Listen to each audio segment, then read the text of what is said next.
अस्सलाम वालेकुम। जी वालेकुम सलाम। मिजाज ठीक है? अल्लाह का शुक्र है। आप सुनाएं डॉक्टर साहब, आप ठीक हैं? अल्लाह का शुक्र है। मैं काशिफ साहब के घर पे बैठा हूँ इस वक्त और घर बड़ा शानदार बनाया। पहले तो अल्लाह का शुक्र है, अल्हम्दुलिल्लाह। अल्लाह ताला ने छोटी सी जन्नत दी है हमें। बेशक। अच्छा, घर में ना एक जन्नत तो चले रहने सहने के हिसाब से होती है, लेकिन घर बनता है रवैयों से, मोहब्बत से। आप तरबियत पे काम करते हैं, आप रवैयों पे भी काफ़ी लिखते भी हैं। मैं काफ़ी अर्से से आपको पढ़ता आ रहा हूँ। तो तरबियत क्यों ज़रूरी है माशरे में या बच्चों के मामले में?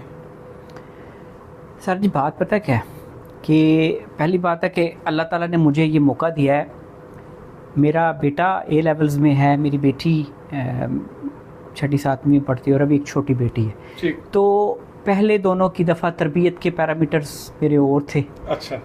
वो कुछ अपनी फैमिली से लिए गए थे, कुछ अपने से बनाए गए थे। ठीक। तीसरी बेटी जो छोटी मेरी बेटी है, उसकी दफ़ा तरबियत के पैरामीटर्स और हो गए। अच्छा। क्योंकि हमारी सोच बदली, हमने चीज़ों को अडॉप्ट किया, नई चीज़ें सीखी, उस लिहाज से उसकी तरबियत हमने अलहदा तरीके से की। ठीक।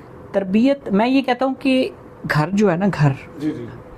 ये बुनियादी यूनिट है किसी भी मुआशरे की ठीक। सही होने के लिए। अगर मैं ये दावा करता हूँ ना कि मैं लोगों की बेहतरी के लिए काम करूँगा या करता हूँ या कर रहा हूँ, तो मुझे पहले ये देखने की ज़रूरत है कि क्या मेरे अपने घर में ये चीज़ें इम्प्लीमेंटेबल हैं, क्या मैं उनको इम्प्लीमेंट करने में कामयाब हुआ हूँ, क्या मैंने अपने बच्चों के साथ वो ताल्लुक़ बनाया है कि अब मैं अपने आप को इस काबिल समझता हूँ कि मैं लोगों को ये लेक्चर दूँ या लोगों को ये बात कहूँ कि जी आपको ऐसे तरबियत करनी चाहिए। आपकी बात वैसे 100% ठीक है। जब आप खुद अमल करते हैं तो फिर बात में वज़न पैदा भी हो जाता है। एग्जैक्टली, मैं इस चीज़ का हामी हूँ। जो बच्चे होते हैं उनको इहतराम में इंसानियत सिखाना, ये भी मेरे ख्याल में घर से फिर शुरू होता है। जब बच्चे सीखेंगे घर में एहतराम है एक दूसरे के लिए, तो वो दूसरों का भी एहतराम करेंगे बाहर जाकर। एग्जैक्टली, बिल्कुल। जब वो घर में देखेंगे कि हर बंदा दूसरे बंदे की पर्सनल स्पेस की रिस्पेक्ट करता है, ना एक दूसरे पे शाउट करता है, ना बात बात पे गुस्सा होता है, तो फिर उनको भी नहीं होगा ये चीज़। हाँ, वेरी गुड। लेकिन एक और सवाल है, अगर में जब बच्चा माशरे में जाता है, माशरे में मुख्तलिफ अफराद होते हैं, मुख्तलिफ मिजाज के अफराद होते हैं, तो फिर बच्चे को एहसास होता है जिस दुनिया में मैं रहता हूँ बाहर की दुनिया और है। बच्चे को बाहर की दुनिया के लिए कैसे तैयार किया जाए? अच्छा सर, एक चीज़ मैंने जो अपने तजुर्बे से ये सीखी है कि मुझे गौर करने पे पता चला कि जो मेरे माँ बाप का रवैया मेरे साथ होता है जी, किसी भी लम्हात में, अच्छे लम्हात में, बुरे लम्हात में, मुश्किल में, मुसीबत में, अच्छाई में, अच्छा वो कहीं ना कहीं मुआशरे के रवैयों का अक्स होता है। हाँ, वेरी गुड।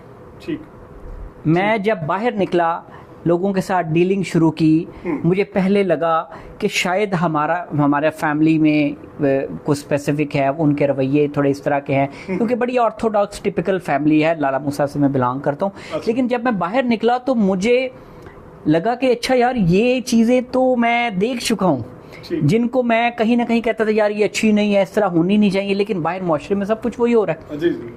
तो वो अच्छी चीज़ें भी हैं और बुरी चीज़ें भी हैं। जो मुआशरे में हो रहा होता है वो उसी का अक्स आपके घर में आपके वालिदैन के साथ जो डीलिंग होती है आपको वहाँ से मिल रहा होता है। एक तो ये एस्पेक्ट हो गया मुआशरे के रवैयों का। ठीक है। एक एस्पेक्ट, आपके बच्चे जब बाहर स्कूल जाते हैं, सोशल होते हैं, कॉलेज जाते हैं, एक वो जो नया ट्रेंड लेके आते हैं वो भी मुआशरे के रवैयों का अक्स होता है। सही कहा। आपने वहाँ से भी सीखना, ऊपर से आपने नीचे से भी सीखना।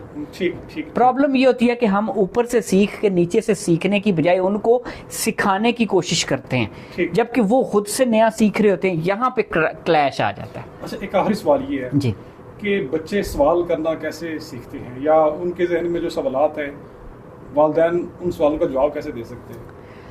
अच्छा, मेरे ख्याल में ना जो वालिदैन अपने आप को अपग्रेड नहीं कर रहे ना, जो वालिदैन सीख नहीं रही, जो वालिदैन सिर्फ अपने वालिदैन के रवैयों और उनकी जो इनहेरिटेड कैपेबिलिटीज़, एबिलिटीज़ या जो भी उसके अंदर कैद है ना, वो अपने बच्चों के सवाल के जवाब नहीं दे पाते।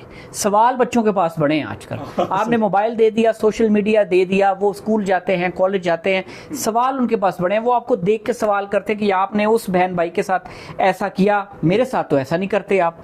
सवाल तो बड़े हैं उनके पास, जवाब देने। अच्छा, एक और चीज़ है, ज़रूरी नहीं कि आप जवाब दे पाए, आप तहम्मुल का रवैया इख्तियार कर लेंगे ना तो आधा जवाब हो जाएगा, आधा फिर बंदा बाद में भी दे लेता है। ये नहीं कि दबा दिया कि नहीं यार ये सवाल नहीं सही, तुम्हें शर्म नहीं आती, तुम बड़ों के साथ इस तरह बात करते हो, ये आजकल ये रवैया नहीं चलता। वैसे आपकी बात ठीक है, शख्सियत तबाह नहीं करनी चाहिए, हौसला बढ़ाना चाहिए।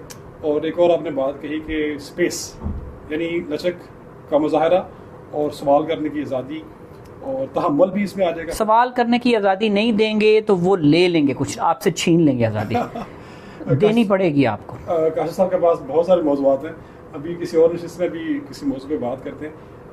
जो इस सारी सीटिंग को अगर मैं सम अप करूँ, उसका खलासा बयान करूँ, तो आपको किरदार से साबित करना पड़ेगा कि आप एहतराम इंसानियत पर यकीन रखते हैं और बच्चों के साथ मुकालमे पर यकीन रखते हैं। किसी और नशिस्त में मिलते हैं। काशिफ साहब बहुत शुक्रिया जी, बहुत शुक्रिया, thank you sir. Thank you.